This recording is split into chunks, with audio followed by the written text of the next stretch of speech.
All right, well, welcome back to linear algebra. A couple of updates. So many students are trying to get into the class and are in the class that we have a problem with seats. Now, I got a couple of seats here available, but I'm going to let you know right now that's because some people are late. Don't worry, they'll walk in like they usually do. But last time I also noticed we had some people who had to carry in some seats and stuff like that. So I'm working on trying to get a bigger classroom. That's the best I could do right now. I'm working on it. What we're planning on doing in the math department, because this is the prime time for classes right now. So there are some math classes that have not as many students in them, that have bigger classes. And I'm trying to do a swap with them, let them have this class, and we're going to steal their class. That's a bigger class, give you more space and stuff like that. Like I said, because we're going to have, there's more students than actual seats in here. So I'm working on that. That's one of my big things that I'm trying to do to help you guys out and stuff like that.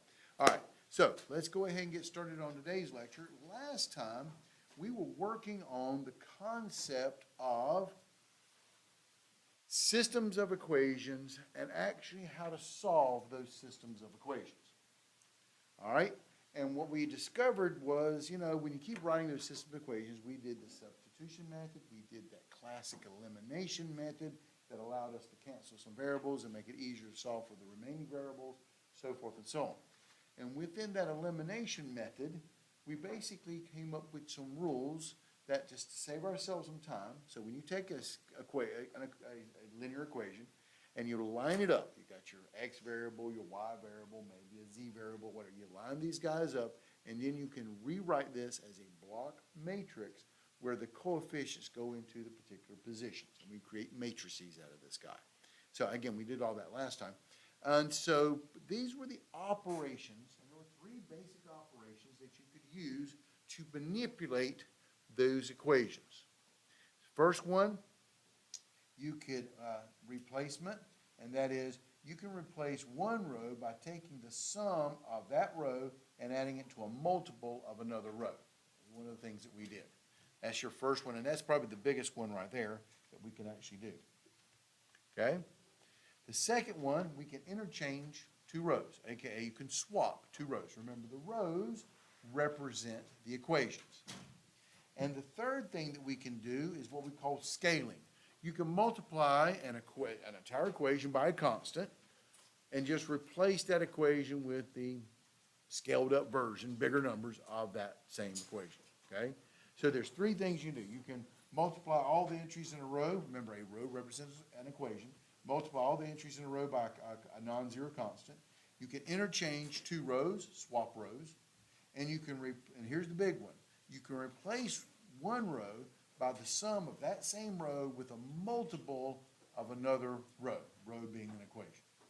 Okay? This was the thing that we did to quote-unquote eliminate. Now, when you think of eliminating variables, you should be thinking of putting zeros in those particular coefficient spots. It eliminates the variable. So, now we're in section 1.2 here. All right? We're going to be fancy about our terminology. So here it is right here. It's called row reduction and echelon forms. Okay? And I'm going to talk about these two guys. And there's two different kinds of echelon forms. There is row echelon form, and there is reduced row echelon form. And it sounds, well, about the same, and they are about the same, but one is a wee bit different than the other. So, here we go. Row reduction. Again, the reduction means that I'm trying to put those zeros and eliminate as many variables as I can so I can solve for the actual variables with whatever their solutions are. So we're trying to put some zeros into these guys. So, in echelon form, called row echelon form, the first thing is this. All non-zero rows are above all zeros. Now, we're talking about a matrix now. So these rows represent the equations from my system of equations. And we're sitting there trying to eliminate rows. So what this is telling me is if I'm going to put it in echelon form, if I've got a zero row, I eliminated all the variables, I want to stick that guy at the bottom. All the non-zero rows are above. So in terms of matrix, You want to, on the non-zero row stuff, you want to put that stuff at the top. All the zero stuff, you want to kind of, remember, we can row swap. You can interchange two rows. Rows represent equations. So interchange these suckers and make the zero rows at the bottom of your matrix. Again, matrix representing the rows are the equations. Number two, each leading entry of a row is in a column to the right of the leading entry in the row above it. Well, I know that sounds ominous, but what are we talking about here? Each leading entry of a row is in a column. Now we're switching from rows to columns. Now we're looking at the vertical aspect of this thing, okay? And to the right, so to the right. So when I'm talking about, doing these matrices here, you want to put your zero rows at the bottom, and you want to put zero columns on the left, and non-zero entries you want to kind of move to the right. So if I got zeros in an entire column, move it to the left, and basically put the non-zeros to the right of the leading entry. So the leading entries are way over here. Don't worry, I got examples to show you guys on this stuff, okay? And then number three, all entries in a column below a leading entry are going to be zero. So if this is a non-zero entry, I got to have zeros below it. This is what's going to make it into row echelon form. You're going to put the zeros below all the non-zero entries. You're going to basically sweep down and eliminate all the coefficients below it. Okay? So, again, for you computer science majors in here, here's my algorithm. This is my game plan of what I'm really trying to get across with this stuff. So, here's the big deal. Examples of row echelon form, REF, is this. So I've got these system of equations. And this first guy was a non-zero entry. So what I'm going to do is, this is my first element here, I'm going to sweep down and make these guys zeros. By, remember, my row operations that I'm allowed to have. These are the three things I can do to these rows, okay?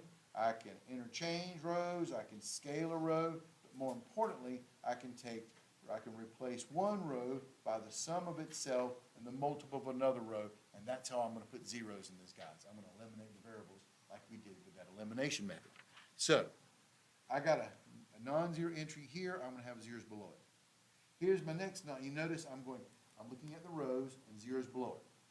And the column, I got zeros below it. So now I go down one and I look at this next entry. I look down the row, and here's my next non-zero element, and I got zeros below it. And notice also, if I got a row of zeros, where does that darn thing show up at? Always at the bottom. If it was at the top, that's not row echelon form. You've got to interchange a couple of rows to get it to the bottom. Does that make sense? This is what it looks like to be in REF. So numerically speaking, here's an example here. I got non-zero entry here. Notice the zeros below it. And then I look down my next row. Here's the next non-zero entry. I got zeros below it. I look down my next row. There's another non-zero entry, but there's no more equations, so this guy is on the bottom. You notice we skipped over this, zero there, but so I look down the rows, non-zero entry. There's my next non-zero entry. Now way over here is my next non-zero entry. And when you look at these top ones, the non-zero entry, I got zeros below it. That is an example of something that is in echelon form, row echelon form. Does that make sense? All right. Now, here's the problem with row echelon form. And the book kind of waffles in terms of, they talk about row echelon form and then they talk about reduced row echelon form. And they're not the same thing. One is a little more dramatic than the other.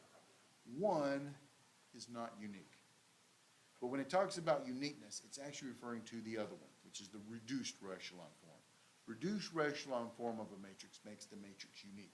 So if you start out with a matrix, so I've got 45 people in this class. I give you guys a matrix. I can literally have 45 different answers, and they're all correct to putting a matrix in row echelon form. But there's only one answer for reduced row echelon form. To be a reduced row echelon form, this is what you got to do. You have to, quote, Next one, reduced row echelon form, RREF. 4, you take that leading entry in each non-zero row and you gotta make him a 1. See this guy right here? He was a 2. How am I gonna make him a 1? Well, this is an equation. The row represents an equation. I can scale it. So in this example, I would multiply the entire row by 1/2 and hit every term times a half. Does that make sense? And that's gonna put a 1 right there. And that special 1 is gonna be called a pivot point. Reduced row echelon form makes the answers unique. Now each leading one, your pivots, is the only non-zero entry in its column. So an example over here in reduced row echelon form, I have a pivot that's a 1, I'm gonna have zeros below it. I look down my next row, here's a pivot right here, and it's the second row, so not only do you have zeros below it, you've gotta have zeros above it. So any kind of pivot, any kind of 1, you gotta make zeros below it by eliminating all those variables below it, and the next guy, you gotta have zeros below it and zeros above it. So if you've got a pivot in one of these 1s, you're always gonna have zeros above it and zeros below it. That's what's gonna make reduced row echelon form, okay? So here's an example of that right here. And we notice I got zeros over here, so maybe that first entry, all the variables completely canceled here. Well, that's all right. Go down the row until you get your first non-zero guy, make him a pivot, make him a 1, make zeros below it. Then you go down your next row, find the next non-zero guy, make him a 1, and you get zeros above and below it. And then I look down my third row, there are no pivots. Why? Because the entire row is zeros. And where do the 0 rows always go? At the bottom of your matrix. That is what puts it in that echelon form. This would be a reduced row echelon form type of matrix, where you have pivots of 1, not just numbers, but pivots of 1s, and you're gonna have zeros above and below. In echelon form, you don't have to make them 1s, and you always have zeros just below it. You don't worry about what's above it. Reduced row echelon form, you get zeros above and below, okay? And this type of matrix here, in both of these cases, are called echelon matrix. That is a matrix that is in echelon form. Whether it be row echelon form or reduced row echelon form, it is called an echelon form of the matrix. Does that make sense? No, I know right now I'm talking theory with you guys. So, all right. Now, a couple of definitions here, but people are still scrambling and copying this stuff. But this is the ultimate goal of what we're going to go after. Remember the goal from last class. I'm going to have a system of linear equations, and we want to solve it. I want to figure out how to find the solutions for these guys. So what did I do? I went back to what we did in high school, and I did some classic 2x2 cases, 2 variables, 2 unknowns. And there were 3 answers that we could have. What were those 3 answers? All right, you're going to use the big words. Okay. Consistent, unique, consistent, infinite, and inconsistent. Okay? Consistent, unique, consistent, infinite, and inconsistent. You with me? Consistent, unique means one answer. X equals 3, Y equals 2, declare victory. It's a single point of intersection of your lines. Does that make sense? Inconsistent was, I did my elimination and I got something weird, like 0 equals 27. 0 does not equal 27. I get a false statement. That was inconsistent. What was the consistent unique? Consistent infinite. What was that case? Right. From a geometric perspective, that was when you actually had 2 lines laying on top of each other. So you had an infinite number of points of intersection. So it's not just one point, but you have to be on the line. It's not just the answer is infinite. Yeah, there's an infinite number of answers, but there's a relationship between the 2. You've got to be on the line. But basically, the 2 lines are the same lines. That's what we end up showing you in terms of the examples that we did, okay? We're going to be doing the same thing, but what we're going to do now is we're going to up the ante. And what I mean by that is this. I started you guys out with what you did in high school and junior high school, you know, something you could draw, 2 lines that intersected. Well, I could go to Calc 3 and talk about 3-dimensional stuff, okay? But if I got 3-dimensional stuff, I got 3 variables, x, y, and z, right? How many equations do I have to make sure I'm going to get, and maybe if it exists, I'm going to get a unique solution. So if I got three variables, I got to have three equations, right? So when you look at that, you're going to have planes. Instead of lines, 3D, you've got to think about your Calc 3 stuff for those who have got to Calc 3. If you haven't got to Calc 3 yet, don't worry, I'll get you there, maybe. All right, so you got planes. Three planes could intersect each other. So you got plane, plane, and another plane, and you can find that one point of intersection. X equals 5, y equals 2, z equals negative 27. A point of intersection, okay? But when it comes to the infinite answers, you can have three equations, right? And if they're all the same equations, they're basically the same plane. So every point in the plane is going to be a solution in that particular plane, okay? But maybe I have this. I got three equations, but two of the equations are the same. So if I got two equations are the same, I got a plane intersecting another plane because two planes are the same plane. What happens when you intersect two planes? What do you get? A line. You're going to have an infinite number of answers still, but you got to be on that line, not just in the plane, but you got to be on that line. So there's a couple of different ways I could actually have an infinite number of answers. Is my point. Or case number 3 over here. I could have three equations, a plane's here and a plane's here. Where's the intersection at if they're parallel planes? Where do they intersect at? They don't, which means the answer is inconsistent. So three-dimensional, you can still kind of grasp the idea of it. Here's where the linear algebra helps you out, but then becomes more confusing. What about the fourth dimension and the fifth dimension and the sixth dimension and the 108th dimension and all this other stuff? Now that becomes stuff in our heads, but I can't draw it for you. Does that make sense? Well, I can, kind of the fourth dimension. I talked about this when I teach Calc 3. What's the fourth dimension? Well, that's like time. I got a three-dimensional object moving through space, so I can put a time element on there. So you can almost visualize that type of thing. But once I get the fifth dimension and stuff like that, it's just all mathematics stuff after that. Does that make sense? So that's the beauty of linear algebra. We can't see it, but we can actually get a feel for it from the numerical answers. And that's where we're going with this stuff. So, turn page on my notes here. So I just gave you some, don't worry, I got lots of examples for you guys. But I'm doing more of a definitional thing.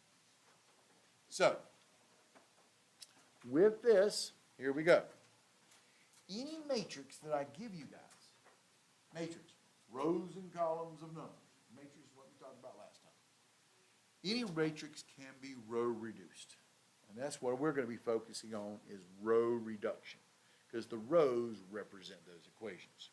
So any matrix may be row reduced. Theorem 1. The uniqueness of the reduced row echelon form. Each matrix in the reduced row is a row equivalent to exactly one row reduced echelon form. Okay? In other words, as I mentioned to you guys a few minutes ago, there's two things out there. There's row echelon form and reduced row echelon form. Row echelon form, we're just kind of getting a general feel for it. We have a particular non-zero element in there, and we get zeros below it. We go for the next row, find my next non-zero entry, make zeros below it. So because it's non-zero, you can have any kind of coefficient up there you want. Again, I've got 45 some odd students in here. I can have 45 different row echelon form answers. That's not called unique. But once I put it in reduced row echelon form, making each one of those non-zero pivots a 1, making a pivot, making them 1, and making zeros above and below it, everybody's answer will end up looking the exact same way. And the guy who didn't get the answer that we got, he got it wrong. There's only one way to write a reduced row echelon form. That's what makes it unique. Does that make sense? Pivot positions, definition. A location in a matrix A corresponding to a leading 1 in the reduced echelon form of A is called a pivot position. So we're going to find the pivot, and then we go back into the original matrix, and we can say, remember what it looked like originally? That particular guy right there turned into a pivot. He's the pivot position. That's what we're looking at stuff. Okay? Definition, pivot column. A pivot column is a column of A which contains a pivot. Okay? And if the column contains a pivot, what's going to be above and below in the reduced row echelon form? In the reduced row echelon form, You get zeros below it and zeros above it. You get 1 and a bunch of zeros, ones and zeros, okay? So, got your definitions down. It's time for a good old example. So, here we go. Ready? So I put up here. So you guys get to write this guy down. Here is an example. I've given you a matrix. And again, as I'm talking to you about this stuff, I'm actually going to be using some more terminology that I want you guys to get familiar with. This matrix here is what size? I haven't discussed that with you yet, but I'm just about to. And I can write down a big old definition, or I can just look at it and go, this is what the size is. And you go, oh, that makes sense. Okay, what size is this? When you talk about a matrix, you talk about the number of rows first, then you talk about the number of columns in that order. So it's something by something. So what's the size of this matrix? 4 by 5. Thank you. This is a 4 by 5 matrix. It's 4 rows and 5 columns. This is how you decide, define the size of a matrix. It's rows by column. I'm going backwards, it's important. Rows first, columns second. Okay? So this is a 4 by 5 matrix. I want you to first, we're going to write this answer in row echelon form.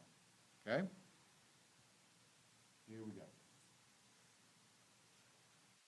To put it in row echelon form, and again, there's lots of different answers I could do with this one, but I'm going to try to make it easy for myself. And you'll understand why pivots and having ones in this thing makes it easy. All right, you see this guy right here? I got numbers in pretty much every row and every column. Oh, there's a 0 down there, that's fine. There's a 0 over there. But pretty much, I'm going to start in that first position right there. I'm going to start with him, and I really want to make some zeros below it. This is that row echelon form. You find your number, and you got to make zeros below it. So you always start on this first corner, and you're going to pick him and make zeros below it. Now, a couple of things. Let's talk some basic math here. How do I make zeros below it? We're talking about the elimination method. How do you eliminate? I can multiply another row by a constant, and then add it to the first row, and then replace that first row with it. Does that make sense? So if I want to make the 0 here, I want to replace the second row. So I'm going to replace the second row by taking another row, by multiplying that row by a constant, and then adding it to this row, and then whatever I add to, I get to replace. Does that make sense? This is we call this elementary operations last time. All right, so how do I make this guy a 0? Well, just the basic math here. I can multiply this equation by -1/2, right? Yeah, they're already grinning at me now. -1/2, and then I can add it to this row, and whatever row I add to, then I can replace it.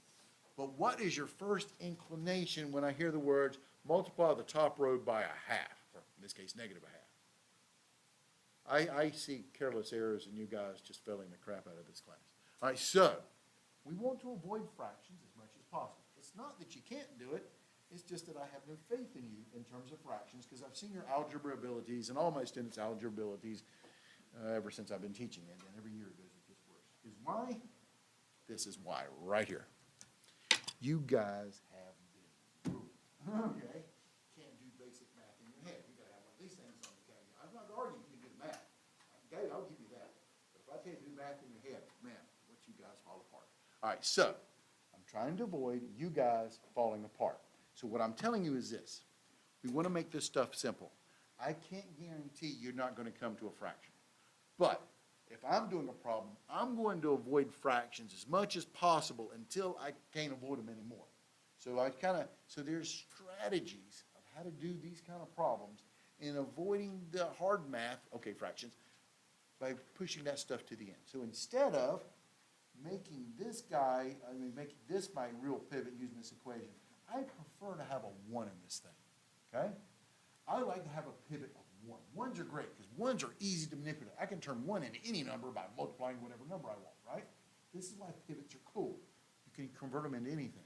So I really want to put that -2, I want to make them a 1. Well, the first thing I can do is multiply by -1/2. I talked about that before. But that's gonna give me 3/2, and, let's see, it was multiplied by -1/2, -3/2, -3/2 there, and that'd still be 0. That's gonna give me, +1/2. I've already got fractions on this thing. Oh, I'm gonna crash and burn for sure now. Instead of doing that, remember, you've got 3 things you can do. You can multiply by a scalar, right? Or you could row swap. I like this third row down here. He's real special. Why? He's already got a 1 in that. A nice position. I like. Does that make sense? So that would be my move. So again, there's lots of different ways you can play the chess game, but I'm trying to get checkmate as few moves as possible, okay? Few moves as possible. So avoiding fractions and bonehead careless errors. So my first move is I'm going to, and I'll write out, and this is for you computer science majors out there, broadcasting my moves. I'm going to row swap 1 and 3. Does that make sense? And I'm going to code that. Row 1 swap with row 3. You're going to learn my code here because I'm going to kind of code this thing. Row swap. So which means I get this. Okay?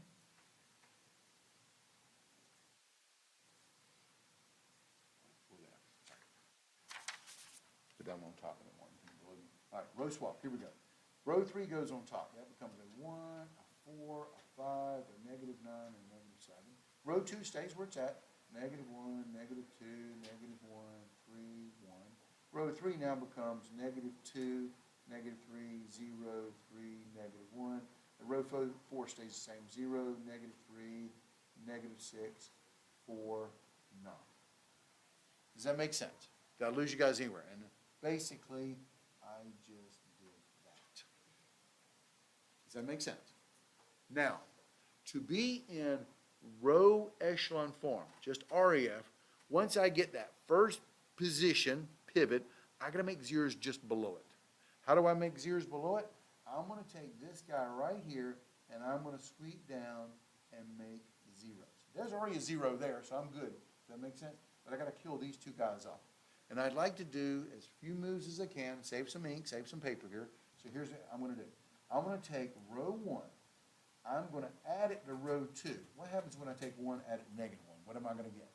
0. And then I'm gonna replace row 2 with that. Whatever I add to, I replace. Does that make sense? That's my elementary operation we talked about last time. So this would give me 1, 4, 5, -9, -7. 1 plus -1 is 0. 4 minus 2 is 2. 4 minus 1 is 3. 4 plus -1 is 3. -9 plus 3 is -6. -7 plus 1 is -6. And it got me a 0 in that position. Does that make sense? Question? Hold on. Oh, thank you. Watch my careless errors here, because I'm 4 hit. 5 plus -1 is right. You're 4. Thank you. I'm 4 steps ahead, so watch my arithmetic. All right, so I'm working with you guys to show you this stuff. It's the strategy that I'm after. Just watch the careless errors. Careless errors kills here, but here's the difference. All right, so one thing. And I mention this in my calculus class all the time, and I got to mention it to you guys. What is the difference between me doing these problems and you guys doing these problems? No, granted, yeah. Okay, fine. But here's the real deal. I've got my PhD. I've already graduated. They're not going to take away my degree if I screw up a problem. You don't graduate if you screw up a problem. There's the difference. So we work together. So I can get you to graduate, but whether you graduate or not, I still get paid. But I really want you guys to graduate because that's my ultimate goal, all right? But I make careless errors just like everybody else. Right, I'm 4 steps ahead, so I won't pay attention to some basic like 4 plus -1. I'm like 12 steps ahead going, okay, what's from what? All right, so watch what I do. We all make careless errors, but you've got to catch your careless errors. There's the huge difference. When I took this class, I had to really slow down and catch my careless errors. Now that I teach it, I don't slow down as much. You better watch them. All right? Question?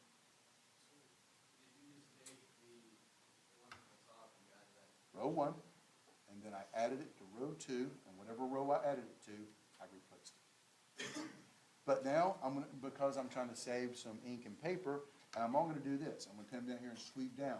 I'm going to do 2 times row 1, add it to row 3, and I'm going to replace row 3 with that. That's my elementary operation. Again, we talked about the 3 things we can do last time at the beginning of class today as well. So 2 times 1 is 2 plus negative 2. That was the whole point. I made a 0. 2 times 4 is 8, and 8 plus negative 3, 8 minus 3 is how much? 5. 2 times 5 is 10, plus 0 is 10. 2 times negative 9 is negative 18. Negative 18 plus 3 is negative 15. And 2 times negative 7 is negative 14. And negative 14 plus negative 1 is what? Negative 15. This one already had a 0 in it, so I'm going to leave him alone and just recopy. 0, negative 3, negative 6, 4, 9. Does that make sense? I took my first pivot, made him a 1, and I swept down and make zeros completely below it. Again, I'm going for row echelon form. Now, my next move. I got my pivot here. Now I go for my next row. Look down the next row. What do you see? I see that guy right there. 2. He's a non-zero. I'm looking for the non-zero element in the second row. Started with the first row, and now I want to make him a pivot because it makes him easier. How do I turn a 2 into a 1? So I'm going to multiply 1/2 times row 2, and I'm going to replace row 2. That's one of my legal moves in terms of my manipulating equations. Does that make sense? So this will give me 1, 4, 5, negative 9, negative 7. Now, multiply by a half. 0, 1, 1/2 of 4 is 2. 1/2 of negative 6 is negative 3. 1/2 of negative 6 is negative 3. And then I got 0, 5, 10, negative 15, negative 15. And I got 0, negative 3, negative 6, 4, 9. This is now my new matrix. Now, here we go. Here is my pivot. In row echelon form, I find my pivot and I make zeros below him. Does that make sense? In that column. So I'm going to sweep down and make zeros. And remember, this represents an equation here. So how do I get rid of this guy here? I'm going to multiply this row by a constant. What constant should you suggest? Negative 5. I'm going to multiply it by row 2. I'm going to add it to row 3, and whatever row I add to, I replace. That'll make a 0 there. Does that make sense? But let's go ahead and do the other row too. There's my pivot. I got to get this negative 3, make him a 0. How do I do that? Since it's a negative 3, I'm going to multiply by positive 3 times row 2, add it to row 4, and replace row 4 with that. Does that make sense? Again, I'm trying not to skip any step because I'm showing you because there's a pattern at the end of the day that we're going to be abusing here. All right, so here we go. Top row is now the same. 1, 4, 5, negative 9, negative 7. Second row is the same. 0, 1, 2, negative 3, negative 3. Here we go. 0 times negative 5 is still 0, plus 0 is 0. See, doing this stuff doesn't mess up my zeros. Negative 5 times 1 is negative 5 plus 5 is 0. Negative 5 times 2 is negative 10 plus 10 is 0. Negative 5 times negative 3 is 15, and 15 plus negative 15 is 0. Negative 5 times negative 3 is negative 15. Negative 5 times negative 3 is positive 15, plus the negative 15 is, oh, I like that. That killed off everybody. All right, that was nice. All right, keep going. Now multiply by 3. 3 times 1 is 3, plus negative 3 is 0. Okay, 0 plus times 3 is 0, plus 0 is 0. Your zeros stay there. 3 times 1 is 3, plus 3 is 0. Negative 3 is 0. 3 times 2 is 6, plus negative 6 is 0. 3 times negative 3 is negative 9. And negative 9 plus 4 is negative 5. And here we go. 3 times negative 3 is negative 9, right? Plus 9 is 0. Does that make sense? I'll lose you guys anywhere. This is not row echelon form. What is my problem? Right. Remember, if I got 0 rows, they always got to go where on classic row echelon form on the bottom. They're not quite on the bottom. I do have a row 0, 0. So I need to do a row swap. So I'm going to row swap here.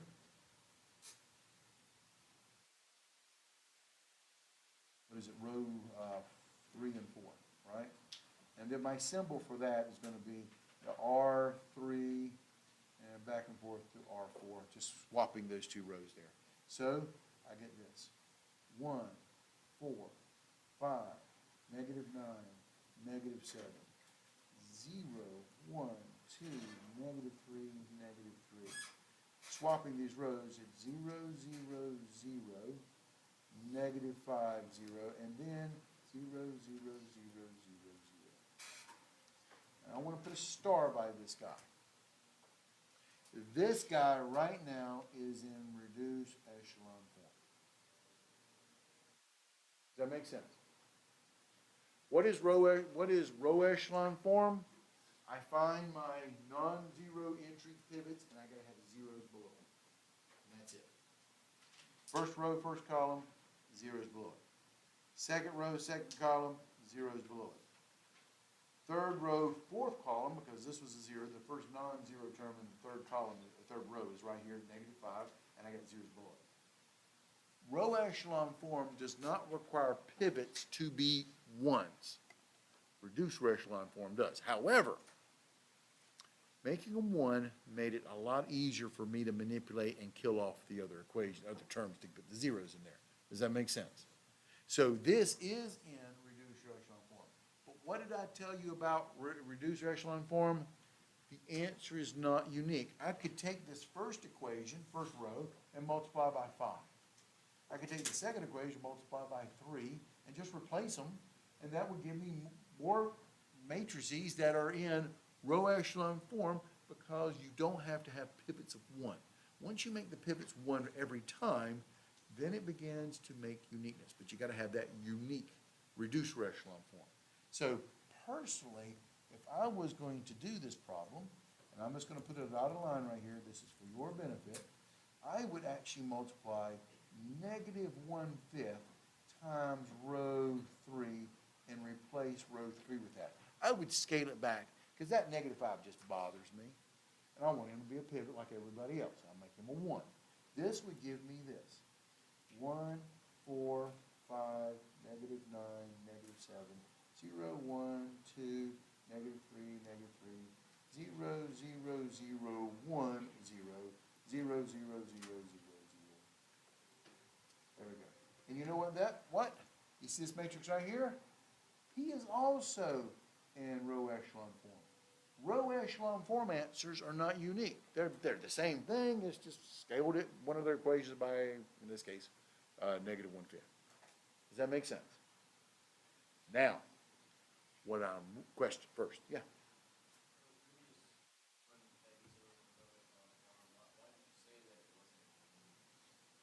Because this one and this one are the same thing. Do they look exactly the same? Definition of unique means it has to be exactly the same. These are not. You can scale these pivots to anything because row echelon form doesn't require the pivots to be 1. The reduced row echelon form does. The reduced row echelon form, those answers are unique. So I'm disseminating between what we call row echelon form and the epitome of a matrix, which is in reduced row echelon form. That reduced row echelon form from our theorems, that's what creates unique matrices, okay? And that's what I'm going to go next, because I'm half done. To make a matrix, which is what we're ultimately going after, to turn it into reduced row echelon form, you got to get a row echelon form first and then keep reducing. So I'm half done.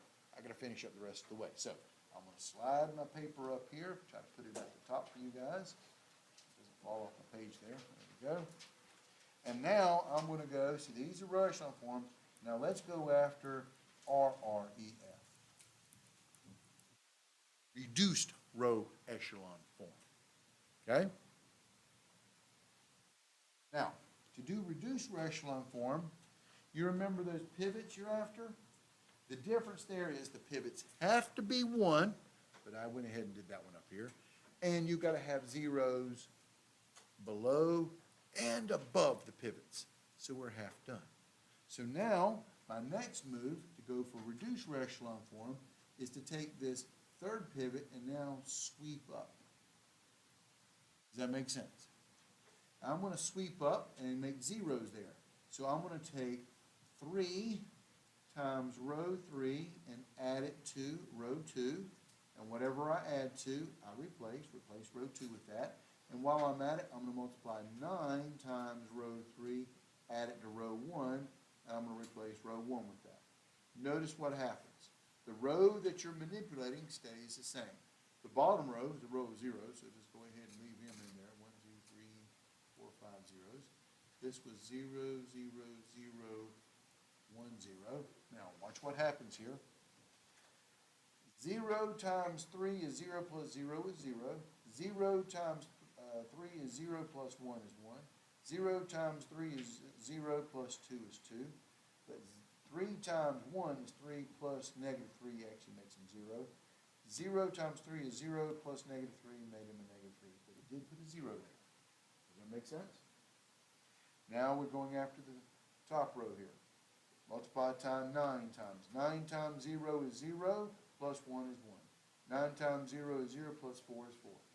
9 times 0 is 0 plus 5 is 5. Here it comes. 9 times 1 is 9 plus negative 9. Put the 0 there.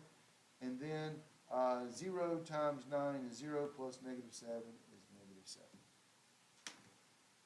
That's what my matrix turns into now. That make sense? Let's keep going.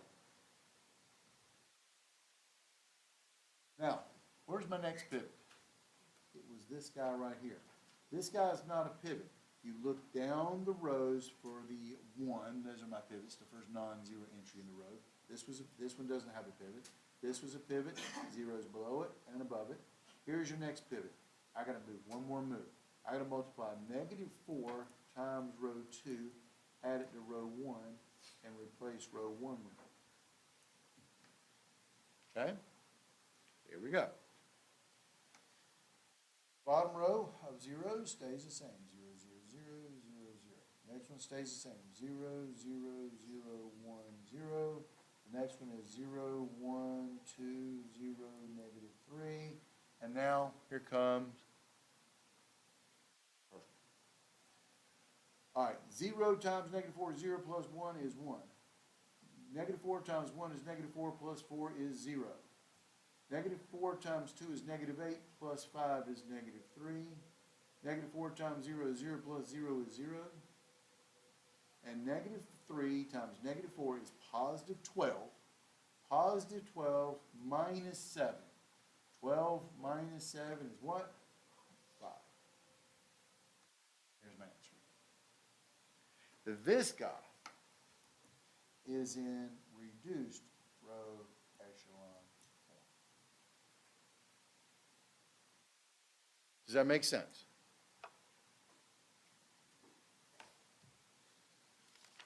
Did I lose you guys anywhere?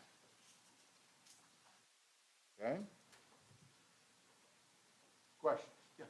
So, what matrix has more than one pivot point with both I and R? Reduced. Okay, try that again. Row reduced echelon form. Reduced echelon form. All right. They both have more than one. Yes. How many pivot points is this thing, huh? 1, 2, 3. All right, come over here. Wait a minute. Let's see here. What did I do with my little paper here? How many pivot points does this one have in it? 1, 2, 3. How many pivot points does this one have in it? 1, 2, 3. So row echelon form and reduced row echelon form will have the same pivots. But row echelon form doesn't have to, pivots don't have to be a 1. Reduced row echelon form, the pivots have to be a 1. Row echelon form, once you identify the pivots, you're going to have zeros below it. That's all. Reduced row echelon form, the pivots have to be a 1, and you've got to have zeros below it and zeros above each of the pivots. Yeah. Yes, ma'am.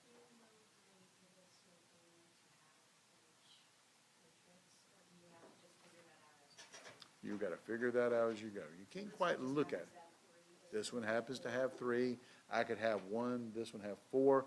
What is the most number of pivots I can have? I can tell you that one. Nope. 4. Why? Based upon not the columns, but the rows. You look down each row to find your pivot. Does that make sense? This one happened to have a row of zeros. You don't know that until you actually start playing with these guys. But then, each of the other rows, pivot, pivot, pivot. Look down the rows. So, what was the size of this matrix again? 4 by 5. What was the number of rows? 4. So the most you can have is going to be 4 pivots. Does that make sense? Because it's based upon the number of rows. Yeah. Right. Right. But when you've got reduced echelon form, you make the pivots 1s and you make zeros above and below it. And on occasion, you'll get a nice row of zeros on this thing. Okay? Does that make sense? All right? Now,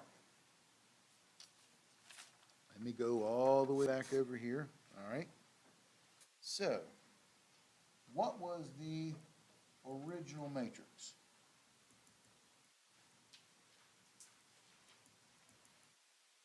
Just to discuss this. Now, I went a little bit deeper, but I could have done this with the row echelon form, but I've got the reduced echelon form. This was your original matrix.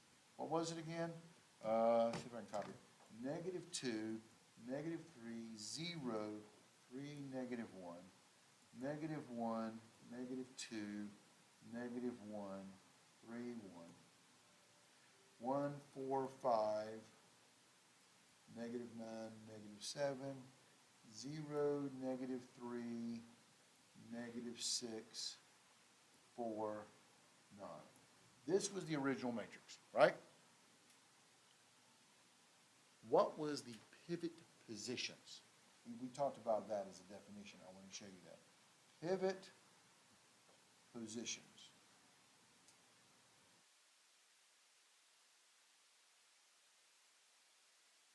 Well, what was the pivot columns? Let me put that in there. Pivot columns. Which one were the pivot columns? We'll look at either the reduced echelon form, or you could look at just the echelon form. Doesn't matter. Which column had pivots in it? They're the numbers with zeros below it. This one, and this one. Does that make sense?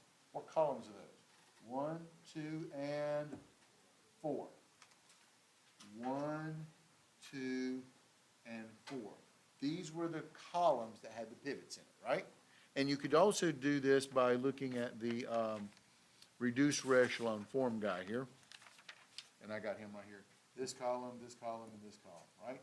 Now, pivot positions. What were the original pivot positions? It was here. It was here. And it was here. These positions are the original pivot positions that we started out with. Well, geez, Dr. Taylor, would it have mattered? That first move you made, you did a row swap. Wouldn't that swap the? No, it's the position on the original matrix before you started doing any elementary operation to it. We started right here. This is the original matrix. We wanted to put a pivot here, and we got zeros below it. Pivot here, zeros below it. Pivot here, zeros below it. And then to get the reduced echelon form, you sweep back and get zeros above it. Okay? Why do you want to do all these things? Well, things here. The ultimate goal is to solve equations. Don't worry, I'm going to come back to this problem here. All right, but another one for you. I'll come back to this one, so I'll leave it right here. A theorem and reduce row reduction to solve linear systems. That's our ultimate goal. But you got to learn how to manipulate the matrices first. All right. It's theorem 2 from section 1.2, in case you want to know where we're at. We're in theorem 1.2 in our book. And I'm not trying to go overly fast with this class because people are still trying to clamor to get into the class. And as soon as I do, luckily I'm recording everything, but they're going to catch up because this can get a little deep. But more importantly, you can get really screwed up if you do some bad arithmetic, so be careful. You know, you create something that's supposed to be a pivot, ends up a 0, and you die, and you completely kill the problem. Theorem 2, existence and uniqueness. A linear system is unique if and only if the rightmost column is not a pivot column. I.e., in the reduced row echelon form, we do not have 0, 0, 0, and a B, where B is not 0. Why? Well, wait a minute. Let's grab another sheet of paper here. Let me tell you why. All right. Here's a matrix. I'll make it a small one. 1, 3, 2,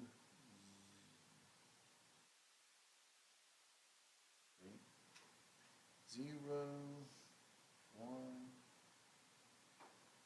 -1, 5, 0, 0, 1, and who cares? 0, 0, 0, 0. There it is. This matrix, and again, I want you to get good at this so you can recognize it. This matrix is in reduced echelon form. And tell you what, I'm going to make this a 6. Why? Because it really doesn't matter. It's still in reduced echelon form. Reduced echelon form doesn't have to have pivots of 1. You just have to have your pivot spot and your zeros below. Does that make sense? But here's your problem. Now we're going to go back and talk about equations. So we took whatever matrix, remember it was an augmented matrix here, augmented matrix, and we ended up getting this thing here when we did our row reduction to it. But you can go back and rewrite that sucker as an equation. Now it's augmented so that last column is what the equations are equal to. You remember what we did last time. So if I rewrite this as an equation, I'll call this x, y, and z. What I got here is this. X plus 3y plus 2z equals 3. I got 0x plus y minus z equals 5. And I got 0x plus 0y plus 0z equals 6. That's my problem. Okay? If I'm looking at these guys, these matrices representing equations like we did last time, I'm now going full circle with this stuff. Here's my problem. What does this mean? D in E does not exist. 0 doesn't equal 6. Now this last row, that's fine. 0x plus 0y plus 0z does equal 0. I don't care what x, y, and z are, right? So that's not telling me anything. But this is telling me right here, no solution. And that's what we're saying up here.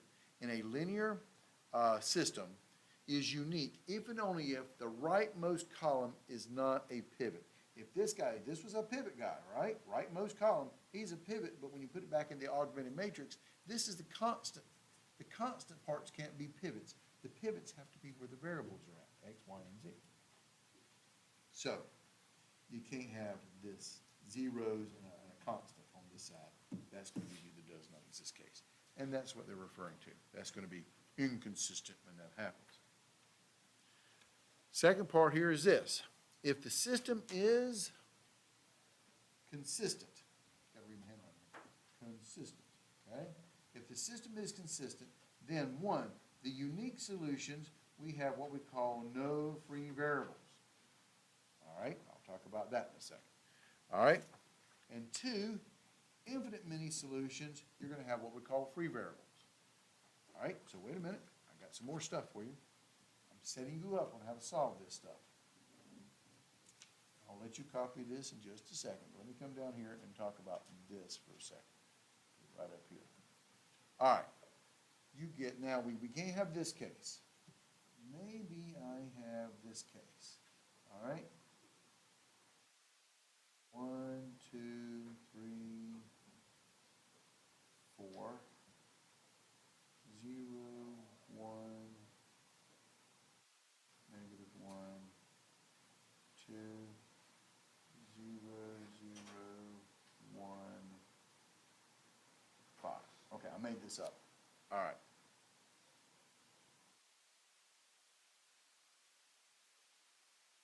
How many, okay, what size matrix is this guy right here? 3 by 4, okay? He does represent an augmented matrix here, and notice we have 3 pivots, very important. 3 by 4, and we had 3 pivots.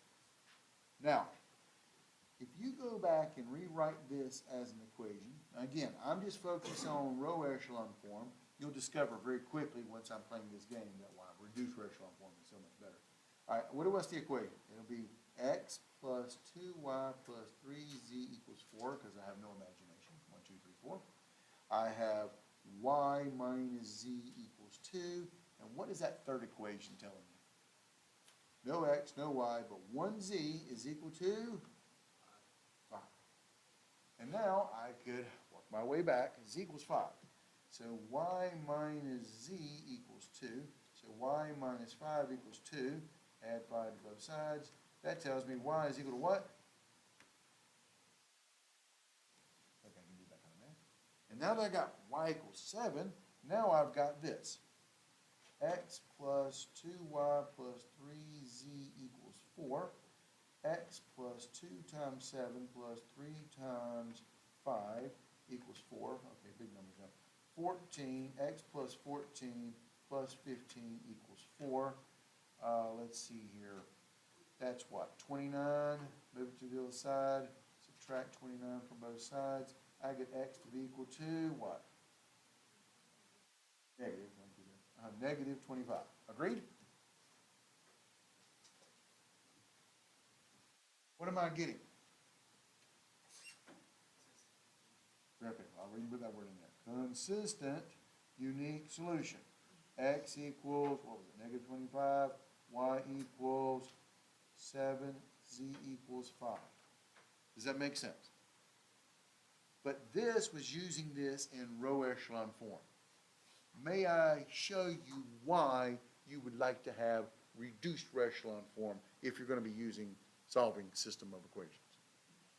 Let me rewrite this matrix in reduced row echelon form. I don't even have to look at it because I know what the answers are now.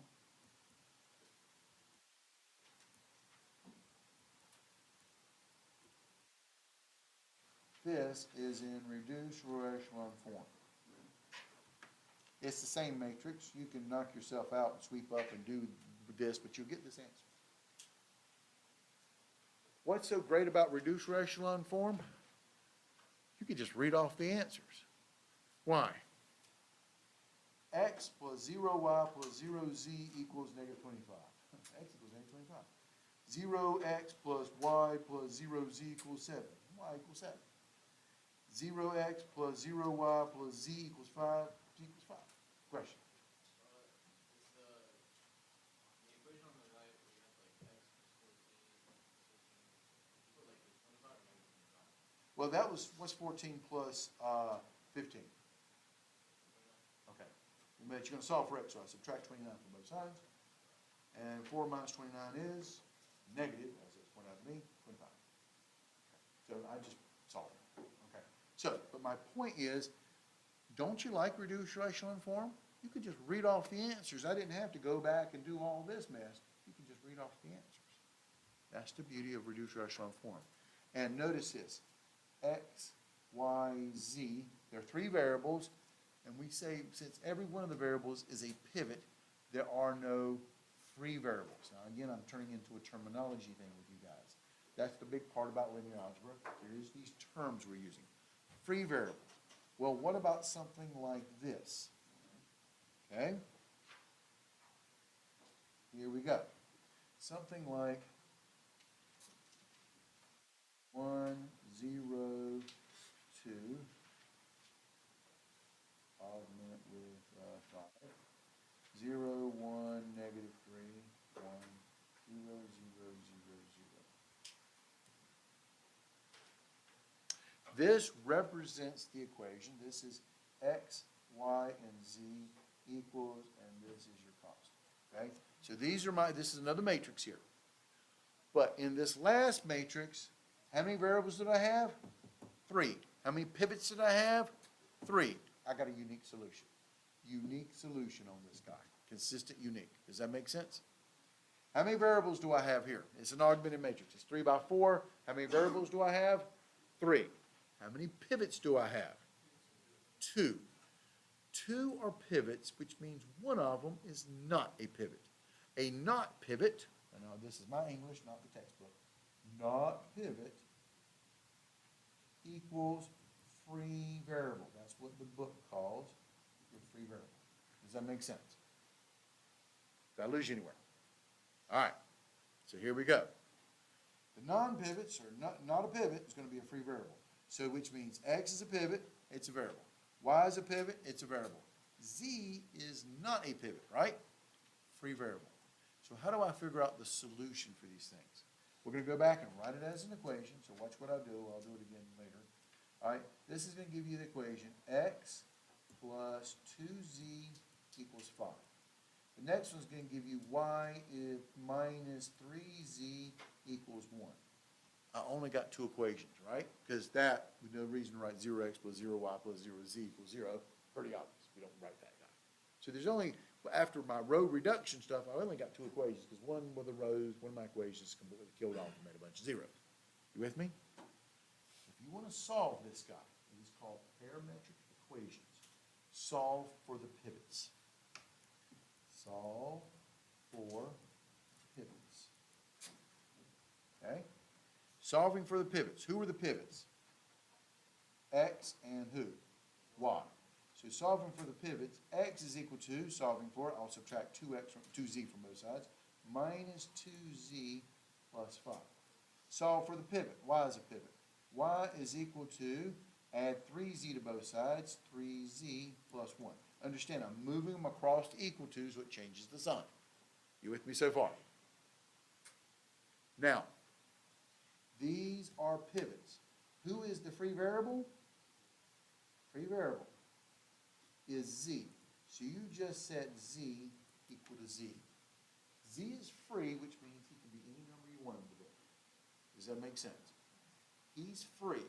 He can be any number you want him to be. This is where you get that consistent infinite answer. Free variables means you're going to get infinite number of answers. Z is equal to 0. If z equals 0, what is that going to force y to be equal to? 1, and x is going to be 5. Oh, I'm sorry. Z is going to be 1. Fine. If z equals 1, that makes y equal to 4 and x equal to 3. Oh, I meant z equals 2. So fine. Z equals 2, then y would be equal to 7 and x would be equal to 1. Does that make sense? I'm getting an infinite number of answers. But I'm not just saying it's infinite. Any number you think about will work. No. Once you fix what that free variable, he's free, that's the infinite number, but once you tell me what number he is, it's going to force the y and the z to be a special number, to be on the line or plane or whatever happens to be in the thing. This is how you figure out that this is that consistent, what did we say it was? Consistent answer, infinite number of answers. Does that make sense? You solve for the pivots. But notice how I put this particular matrix here. Reduced row echelon form. It gives me the answer in a much cleaner fashion so I can see the relationship between stuff. That's why you want that reduced row echelon form. Okay? So, let's talk strategy here for a second.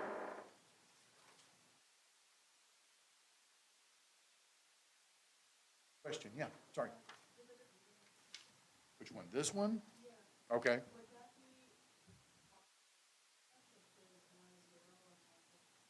Okay, hold on. This one right here, look at the matrix. I know I wrote on top of it, but let's take a look at it. Here's your first pivot, and it's a 1. What's below it? All right. Here's your second pivot. What's above and below it? 0. You look at your third row. There is no pivot, so there's only 2 pivots here. I know you see this one here. He's not a pivot. You've got to look down the row, and the first non-zero entry will be the pivot. Make him a 1 and put zeros above and below it. Yes? Is that one not a pivot because it's not with the variable? Well, that's true from the equation perspective, but if you just focus on him as a matrix, which is what I was doing before, I just threw this equation stuff here at the end. He's not a pivot because the pivots are if you look down the row, it's the first non-zero entry non-zero entry in the row. Look down the row. There's your first zero, non-zero, that's a pivot. Second row, that's a zero, that's not gonna be a pivot. This guy's your first non-zero element, he's a pivot. And notice with pivots, you've got zeros below and above and below. Then you look down the next row. That's a row of zeros. There is no non-zero entry. This one, he's a one there, that's fine, but look to the left of him, you've got a -3 and you've got the actual pivot, which is one. You've got to look down the row from left to right, and it's the first non-zero dude you hit, he becomes that pivot once you start doing the reduced echelon form. Does that make sense? Right. But in another way, you're right, I don't want my constant column in his equations to ever have a pivot in there, because that's going to give me that zero number over there, and that's going to be an inconsistent case. All right. So back over here. Now, this is what I'm talking about with the infinite many cases solutions, free variable.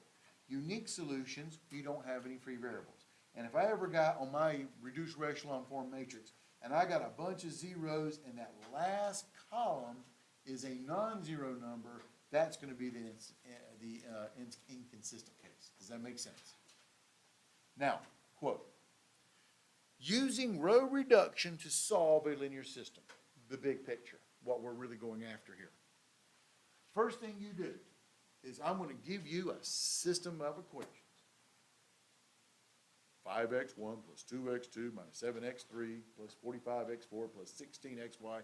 I can make this as big dimensional as I want to. I probably won't go past x3, maybe x4 if you make me mad. I won't make it too large, because my goal here is to not make it, make it, more direct that you understand what you're doing. Now, when I was in grad school, my professor gave me some crap 12 by 12 matrix. That was awful. It was all fractions. It was terrible. But luckily, I had 4 other people working with me, and we figured it out, because I made like 12 mistakes on that darn thing. So, the smaller, it's easier to manage. Watch the careless errors. But the larger it's going to be, the more probability you can throw in a careless error here.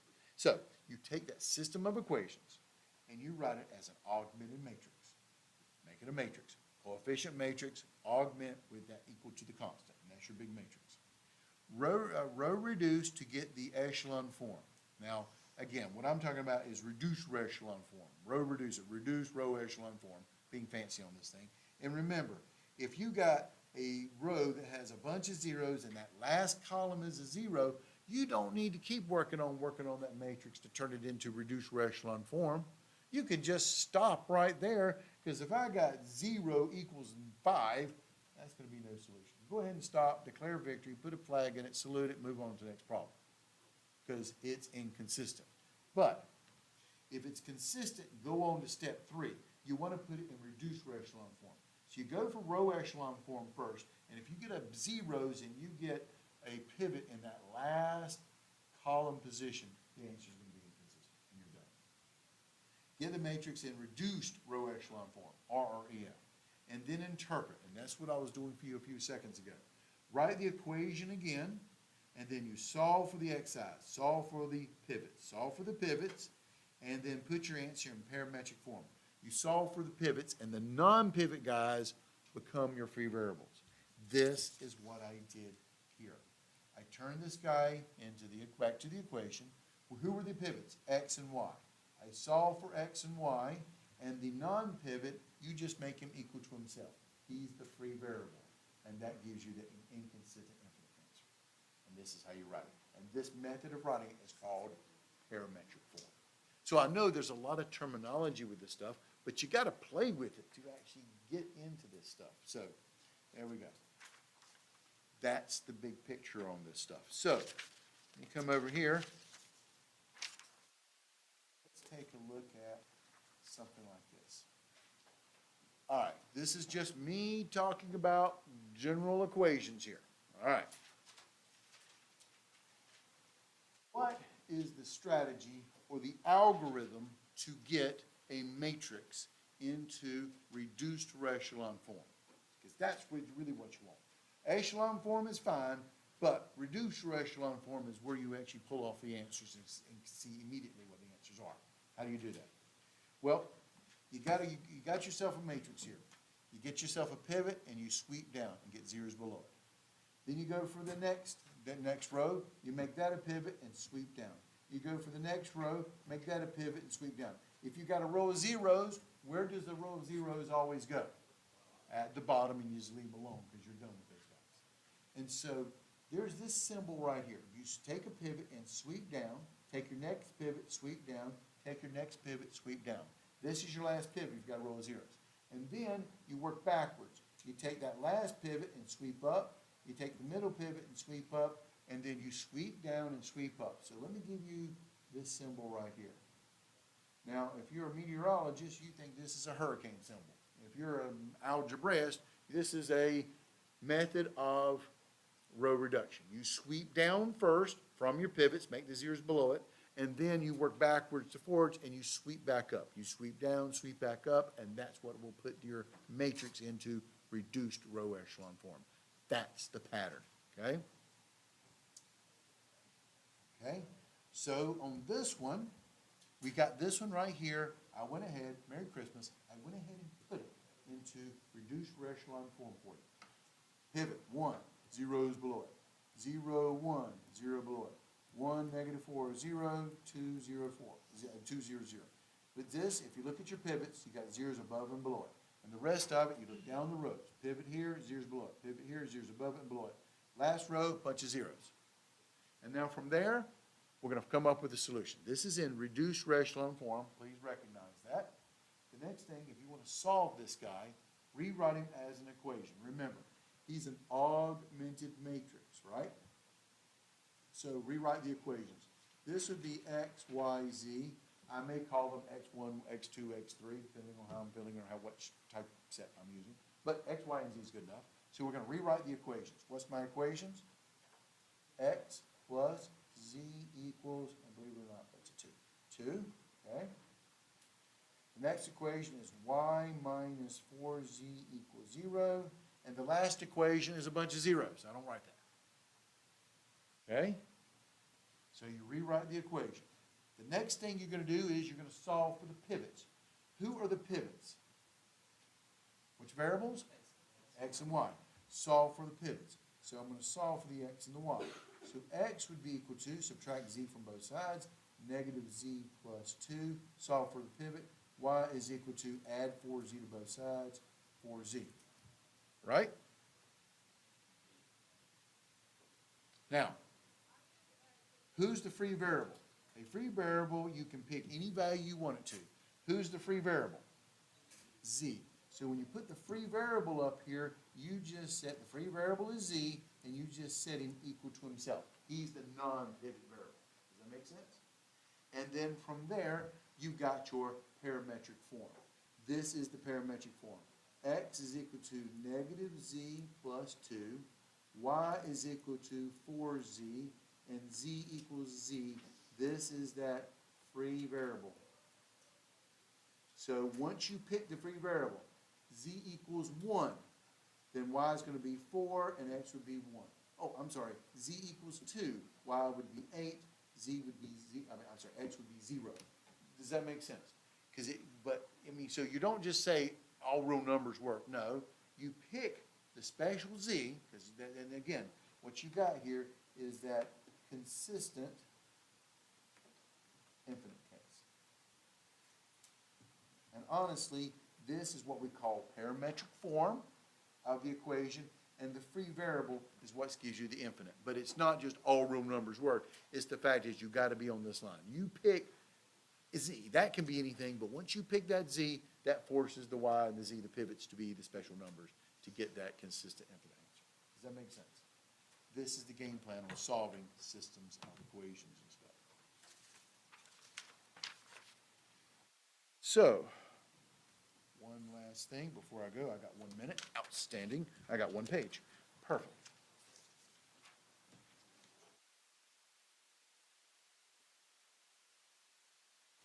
Take this guy and solve it. Get a half of it for you. I really made a bunch of zeros here, so Merry Christmas. But let's take a look at this thing. What's the first thing you're going to do if I give you a system of equations? Write it as an augmented matrix. So what would this augmented matrix be? 1, 2, -4, 1, -1, augment 0, 0, 5, negative 2, 15, 0, and 0, 0, 0, 0, 3, 5. Does that make sense? All right, to make this thing into a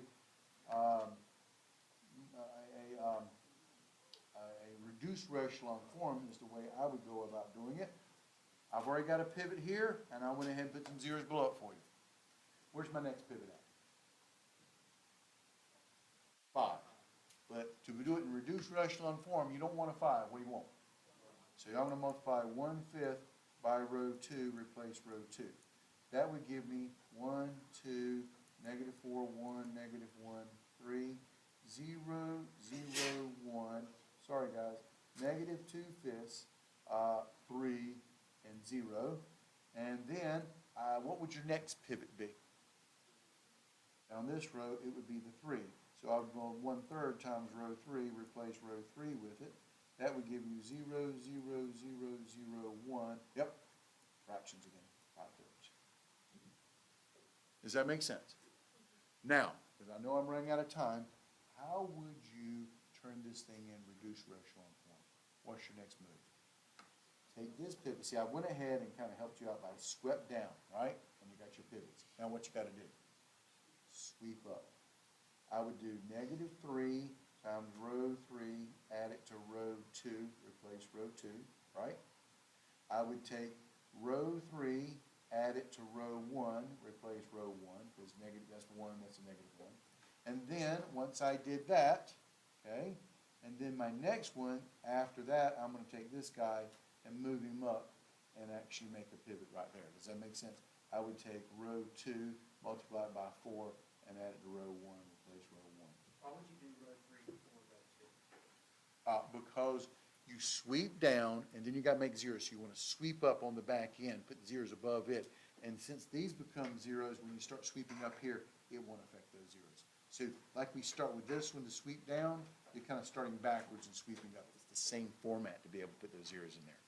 I want to show you one last thing, though. What size matrix is this guy? 3 by 1, 2, 3, 4, 5, 6. 3 by 6, right? And so what are my numbers? 1, 2, negative 4, 1, negative 1, 3, 0, 0, 5, negative 2, 15, 0, 0, 0, 0, 0, 3, 5. Matrix. Is this my matrix that I have up here? Yep. Well, if I go under, let's see here, matrix, there's a special button, and come over here to math, there's a special button called RREF. He's just freaking awesome.